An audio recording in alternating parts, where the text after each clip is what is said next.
Tiga orang tentara Amerika Serikat tewas dalam serangan drone dari perlawanan Islam di Irak yang menyasar Menara 22 di Yordania. Identitas ketiga tentara tewas itu pun diungkap oleh Wakil Sekretaris Pers Pentagon Sabrina Singh. Rupanya dua di antara tiga tentara Amerika Serikat yang tewas itu adalah tentara wanita. Inilah tampang dari ketiga tentara AS yang menjadi korban tewas dalam serangan drone di Menara 22 Yordania. Dikutip dari laman Departemen Pertahanan Amerika Serikat, Sabrina Singh yang baru saja mengadakan konferensi pers pada Senin 29 Januari 2024 mengungkap ketiga identitas tentara Amerika Serikat tersebut. Dua tentara wanita yang tewas ialah spesialis atau pangkat setara kopral bernama Breonna Moffett 23 tahun dan spesialis London Sanders 24 tahun. Sementara satu korban lainnya adalah tentara laki-laki bernama Sersan William Rivers 46 tahun. Sabrina Singh menjelaskan bahwa ketiga prajurit itu ditugaskan di Kompi Insinyur ke-718 Unit Cadangan Angkatan Darat Amerika Serikat atau US Army yang berbasis di Fort Moore, Georgia.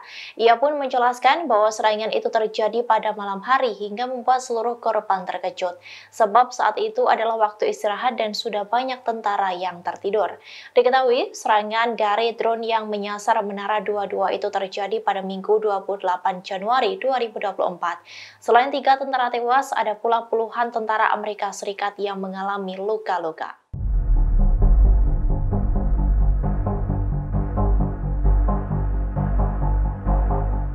Otoritas Maritim Inggris melaporkan bahwa terdapat tiga kapal dilaporkan mendekati kapal tanker Inggris pada Senin 29 Januari 2024.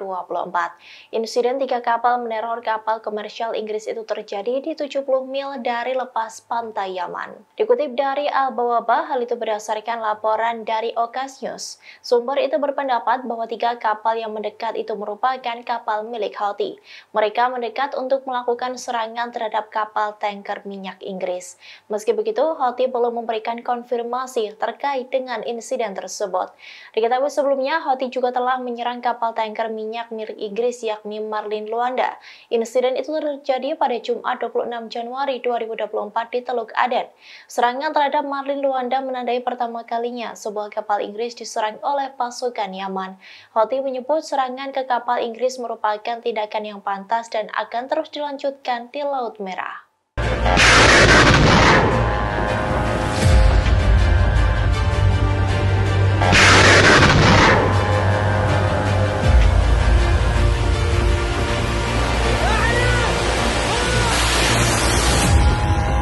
Tiga prajurit Amerika Serikat telah terbunuh imbas serangan drone dari perlawanan Islam di Irak yang menargetkan markas Amerika Serikat di Yordania. Rupanya, belum 24 jam dari serangan tersebut, pasukan AS di Suriah juga dihujani oleh roket. Dikutip dari Al Arabiya, beberapa roket itu menargetkan pasukan Amerika dan koalisi di Suriah pada Senin 29 Januari 2024, kurang dari 24 jam setelah tiga pasukan AS terbunuh di Yordania. Kabar ini disampaikan oleh seorang pejabat pertahanan Amerika Serikat. Ia mengatakan bahwa beberapa roket itu telah diluncurkan di pangkalan patroli Syada di Suriah. Namun pejabat AS itu mengklaim tidak ada korban luka maupun kerusakan pada infrastruktur.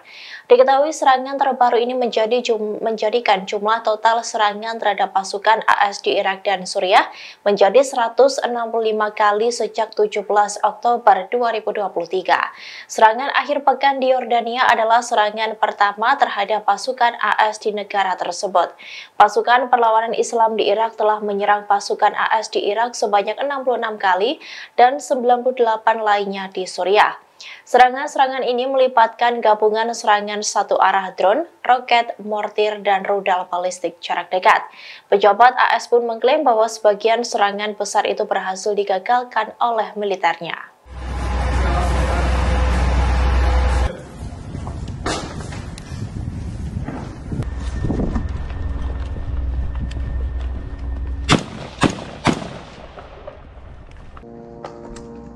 Pasukan Israel disebut telah mendekati perbatasan utara negaranya dengan Lebanon.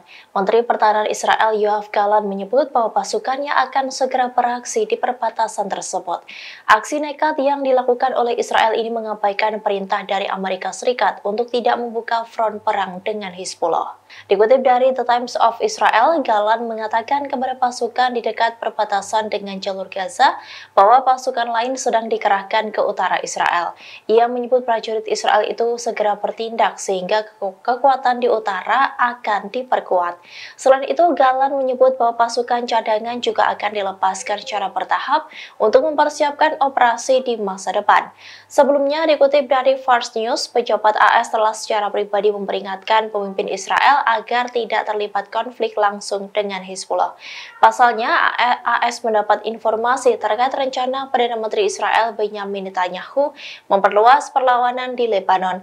Namun, AS menegaskan tentara Israel tidak akan mampu berperang melawan Hizbullah. Bahkan, Washington menyebut Israel akan gagal jika perang tersebut akan benar-benar terjadi. Hal itu dikarenakan jumlah tentara Israel yang tidak sebesar milik Hizbullah. Begitupun dengan senjata Lebanon yang disebut lebih canggih dari milik Zionis.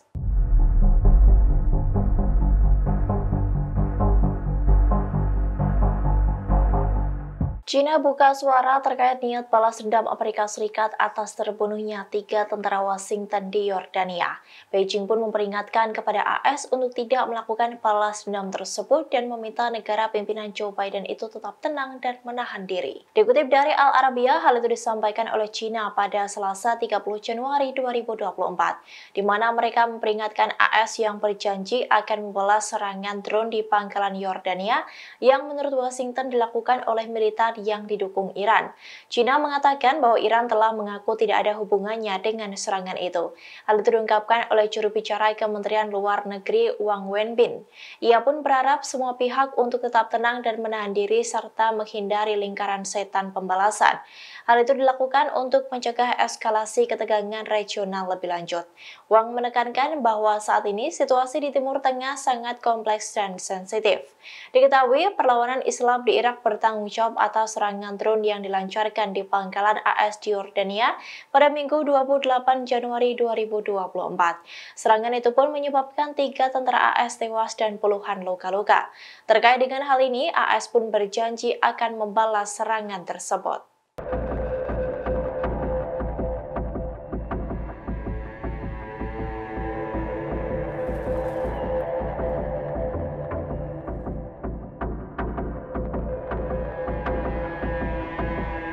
Komandan Armada Kelima Amerika Serikat Charles Bradford Cooper menyoroti rudal yang digunakan oleh Yaman untuk menyerang kapal komersial milik Amerika Serikat. Ia mengaku belum pernah ada kasus kapal Angkatan Laut AS yang diserang dengan rudal balistik.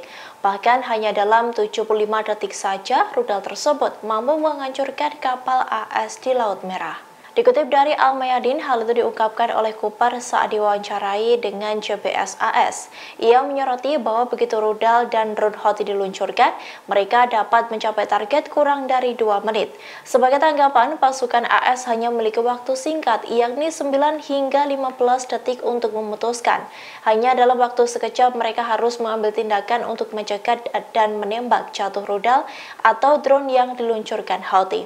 Cooper mengakui bahwa belum pernah ada kasus penyerangan kapal komersial AS dengan rudal balistik sebelumnya. Hal itu mengacu pada satu di antara operasi Yaman yang menargetkan kapal AS dengan rudal balistik. Di sisi lain, Cooper pun menduga Iran memberikan informasi intelijen kepada Ansarullah di Yaman untuk menargetkan militer AS. Sebagai informasi bahwa pasukan yang dipimpin oleh Cooper ini yakni Armada Kelima AS ditempatkan di perairan seberang Bahrain. Houthi baru saja melancarkan serangan di dekat sana dengan menyerang kapal perang Angkatan Laut AS Lewis B. Puller yang berlayar melalui Teluk Aden.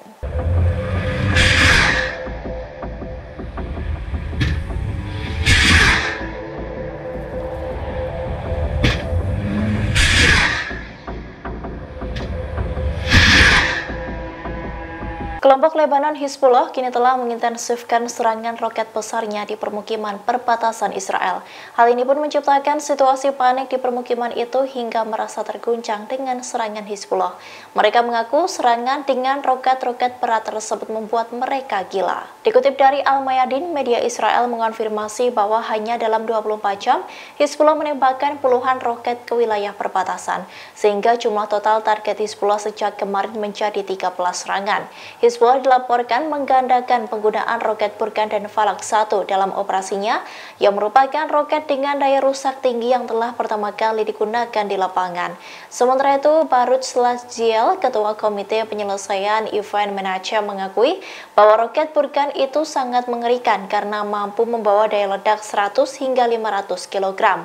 Selain itu, kerusakan karena roket itu sangat signifikan, yakni dalam radius 150 meter dan meninggalkan kehancuran yang mematikan.